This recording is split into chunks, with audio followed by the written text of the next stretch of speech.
क्योंकि हम संसद के बाहर खड़े हैं कर्तव्य पथ के ऊपर, एक सवाल, क्योंकि इस सवाल को पूछना बहुत जरूरी है, आपको देश के गृह मंत्री अमित शाह हनुमान क्यों लगते हैं वरुण धवन? मुझे वो भगवान हनुमान इसलिए लगते हैं सर, क्योंकि मैं बस ऐसे ही अपना प्रचार करने गया था बेबी जॉन के लिए जी उनका इंटरव्यू हो रहा था, मेरा सौभाग्य कि मैं था उस वक्त, जी तो मैंने अटेंड कर लिया सेशन, जी, मैं जी। बैठा था वहाँ पे। जी एंड वो जिस तरीके से बात कर रहे थे सर, हर जवाब में वो देश को आगे रख रहे थे ओके। या मोदी जी को आगे रख रहे थे। वो कभी भी मैं नहीं कर रहे थे, खुद का प्रचार बिल्कुल नहीं कर रहे थे। वो देख रहे नहीं थे कि ये बोलने से मैं अच्छा लगूंगा बुरा लगूंगा, देश आगे। ये बात मुझे अच्छी लगी बहुत। देश आगे इसलिए आपको लगता है कि ये मुझे अमित शाह देश के हनुमान हाँ, हैं? क्योंकि वो सिर्फ देश को आगे करने के लिए काम कर रहे हैं, वो नहीं देख रहे कि मेरी पब्लिक इमेज कैसी होगी, लोग मुझे पसंद करेंगे नहीं पसंद करेंगे।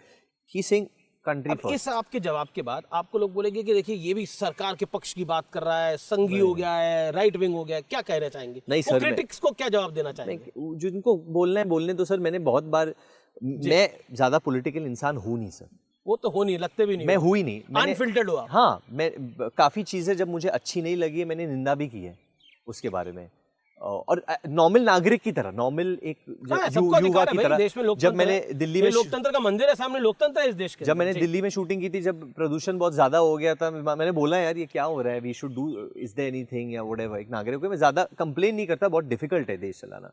ये मुझे उस वक्त में जेन्युइनली दिल में लगा सर, और बहुत वक्त से देख रहा हूँ, तो मैंने कह दी प्रशंसा में, और मुझे कहना था, मेरे को एक फीलिंग आई, और इसलिए मैंने आप कहा। अनफिल्टर्ड हो, अल्लू अर्जुन की अरेस्ट हुआ, you are the first one to say कि व्हाट इज हैपनिंग। कैसे एक बॉलीवुड का एक एक्टर कैसे रिस्पांसिबल हो सकता है? नहीं, जो सही है, जो गलत है गलत है, बाकी लोग अपने तरीके से ले सकते हैं। ज्यादा भी नहीं बोलना चाहता, क्योंकि फिर लोग बोलते हैं अरे ये तो हर चीज पे बोलता है, वो भी मुझे अच्छा लगा, सही लगा कुछ।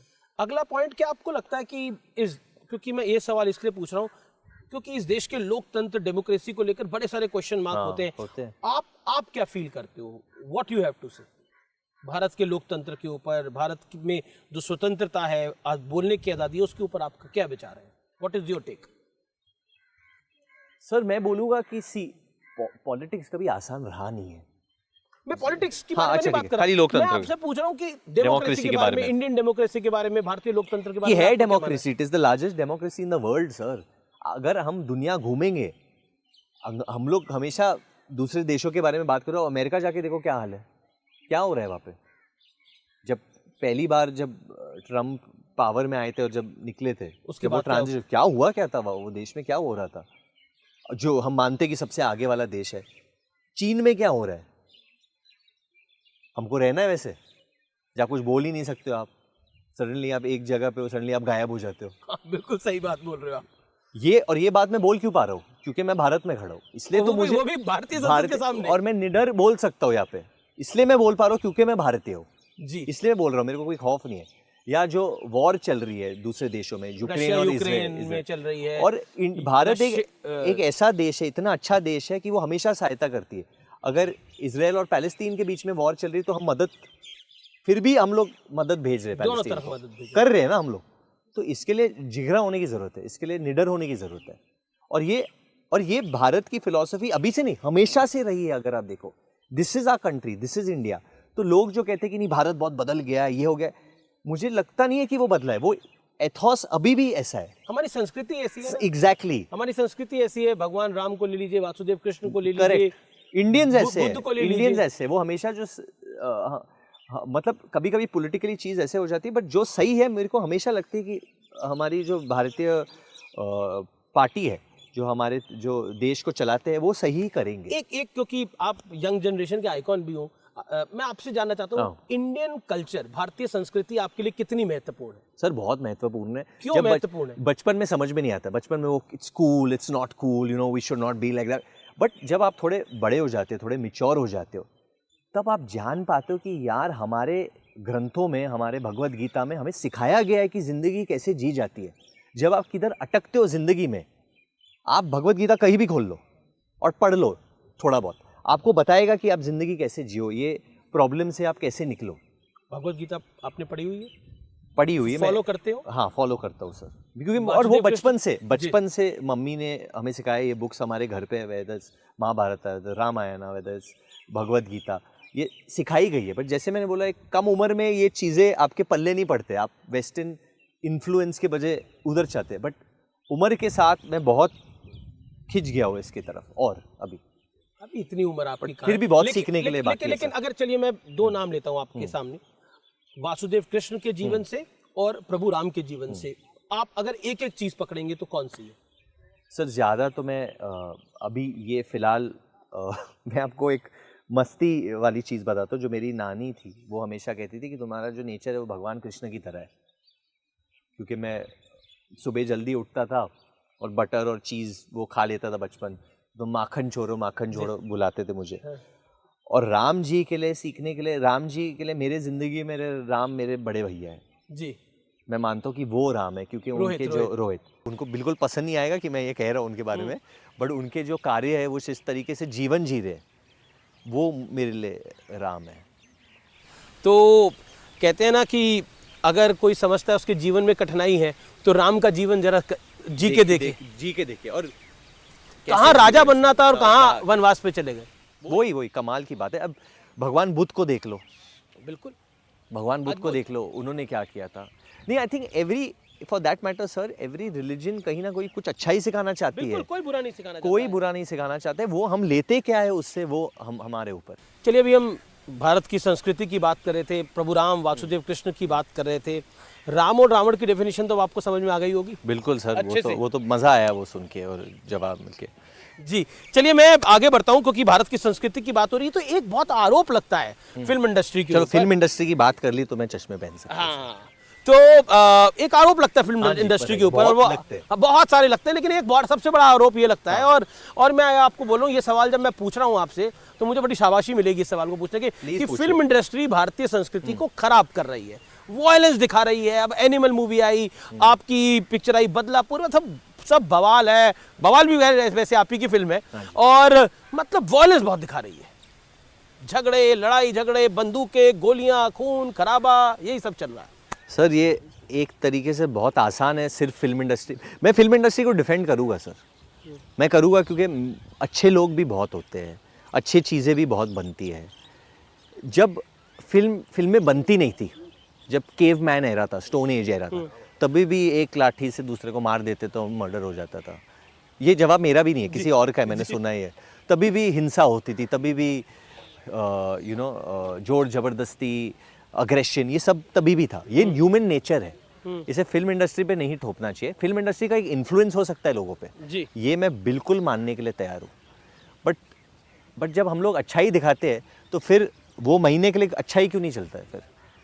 पर ये तो वायलेंस सब बंद क्यों नहीं, क्योंकि एनिमल आई, बदलापुर आई, ये दो फिल्में ऐसे आई जिनको बहुत ज्यादा क्रिटिकली कहा गया कि वायलेंस को प्रमोट कर रही है, और कई फिल्म इंडस्ट्री के लोगों ने बोला। ठीक है, तो जो पार्लियामेंट में वायलेंस चलती है उसका क्या, वो क्यों नहीं बंद होता है? जब झगड़े होते हैं, जब कुर्सियां फेंकते हैं एक दूसरे के ऊपर, यूपी विधानसभा में हुआ था, होता तो है ना सर जी, तो वो भी नहीं होना चाहिए फिर, वो भी नहीं होना चाहिए। तो व्हाट इज आपका जवाब क्या है कि वो फिल्म है, उसको फिल्म की तरह देखिए?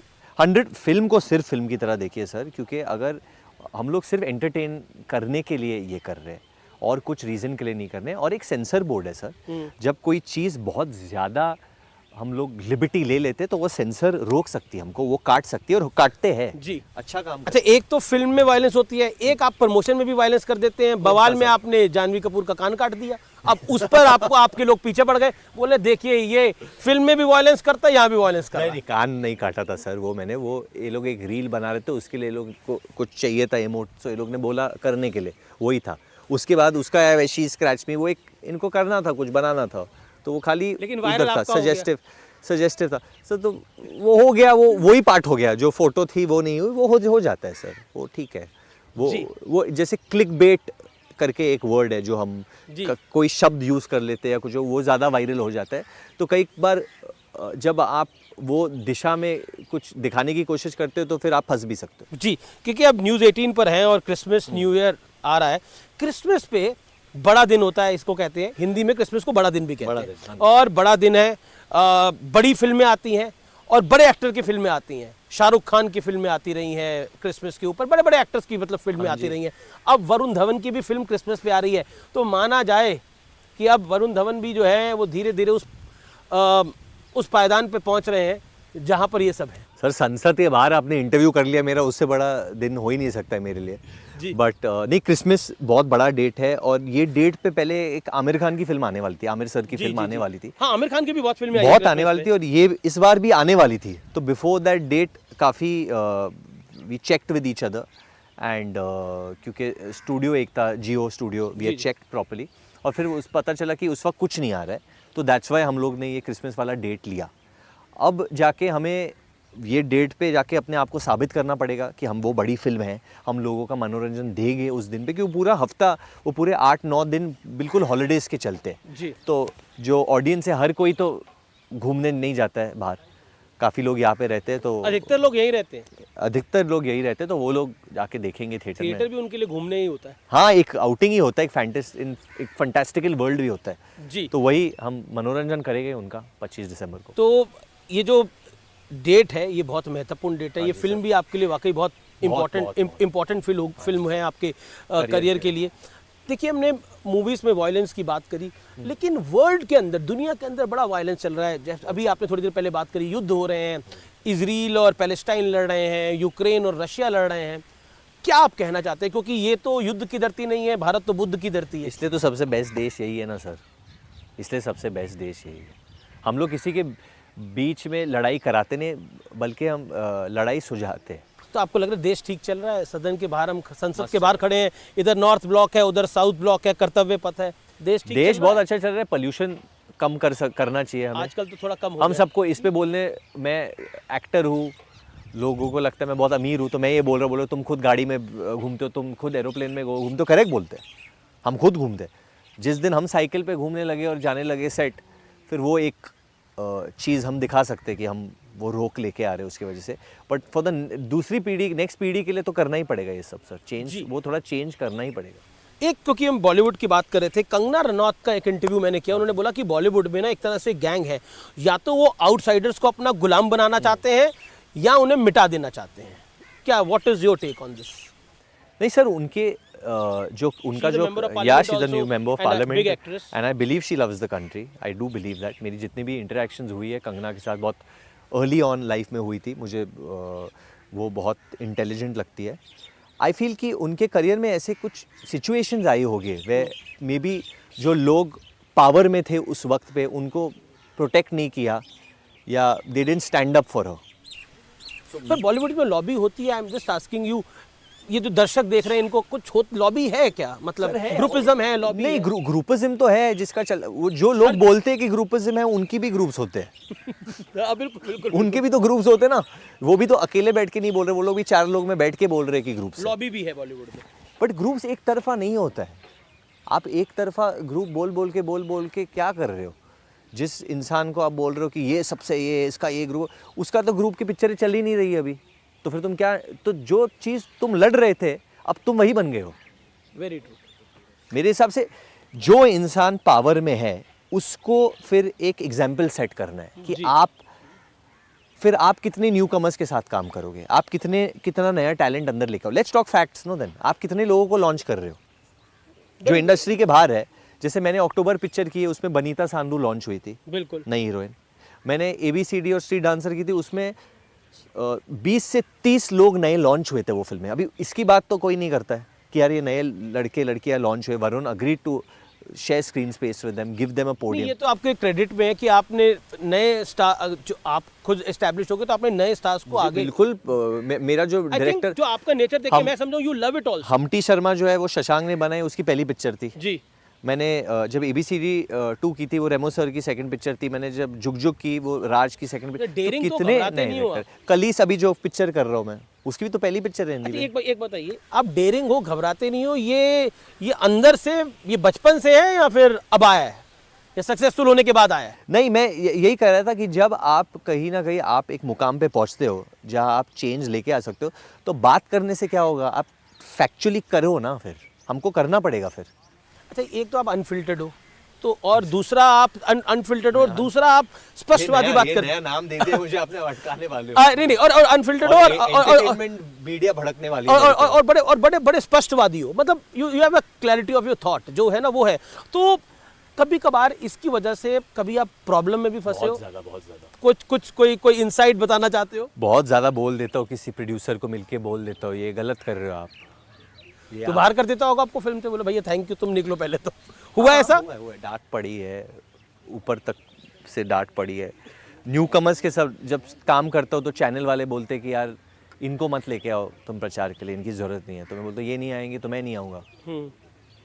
तो वहाँ पे भी मुद्दा बढ़ा किया। और मुझे समझ में आया था क्यों नहीं हम लोग, अगर किसी नए ने काम किया है, अगर हम उनको थोड़ा आगे नहीं करेंगे तो फिर ये साइकिल आगे बढ़ेगा कैसे? नया टैलेंट नहीं आएगा तो हम भी वही सेम एक्टिंग करते रहे, सेम फिल्में करते रहे। नई चीज़ें आनी है ना सर। चलिए बॉलीवुड से यानी फिल्म से राष्ट्र की तरफ चलते हैं, क्योंकि हम इस इंटरव्यू को नाम दे रहे हैं कि वरुण धवन का ये राष्ट्रवादी इंटरव्यू।